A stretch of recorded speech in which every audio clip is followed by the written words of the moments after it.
Bonjour, mon nom est Caroline Bazinet et je suis étudiante en génie biomédical et future présidente de Santé Sensée.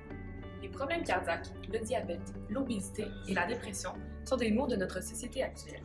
Nous savons que ces maladies ont un impact à la fois sur le bien-être de la population et aussi des coûts financiers.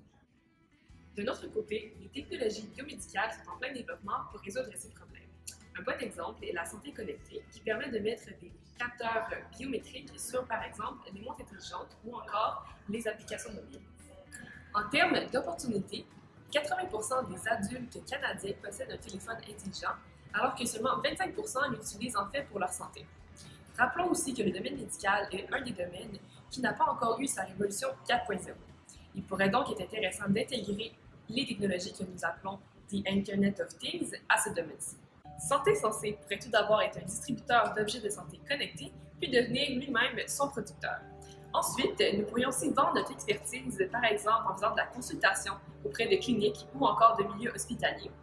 Et finalement, nous pourrions aussi avoir des conférences pour sensibiliser la population et des formations auprès des patients qui ont besoin de notre technologie. Dans notre aventure entrepreneuriale, nous pourrons avoir affaire de concurrents. Par exemple, il y aura les autres fabricants d'équipements biomédicaux et aussi le secteur public. Dans ces deux acteurs, je vois par contre des belles opportunités d'affaires. Par exemple, il pourrait y avoir des subventions données par le gouvernement ou encore des affiliations possibles avec les fabricants. En termes d'inspiration, la chaire de recherche en santé connectée de HEC Montréal a été un point d'ancrage.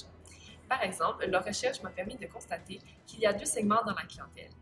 Tout d'abord, il y a ceux qui sont vraiment intéressés par les objets de santé connectés, mais qui ne voient pas la motivation de les utiliser à long terme. De l'autre côté, nous avons aussi un segment de clientèle qui ont besoin de ces objets connectés à cause de leur santé précaire, mais qui n'ont pas, par exemple, les moyens financiers ou de compréhension pour les utiliser. En fait, je vois ces défis comme des bonnes opportunités de différencier mon entreprise. Mon parcours d'études en génie biomédical et aussi mon expérience de travail dans le monde des affaires me permettront d'apporter des innovations pour mon modèle d'affaires. Soyons créatifs. Nous pourrions mettre des capteurs dans nos tapis de bain pour mesurer notre poids ou encore avoir des rabais chez nos détaillants sportifs préférés lorsque nous avons un bon kilométrage de course. En conclusion, je pense que développer une entreprise dans ce domaine aurait une perspective intéressante pour la santé future de notre société. Ce projet me tient à cœur puisqu'il y aura un impact évidemment économique, mais aussi social. Et je serai très fière de faire du Québec un leader dans ce domaine en tant qu'entrepreneur.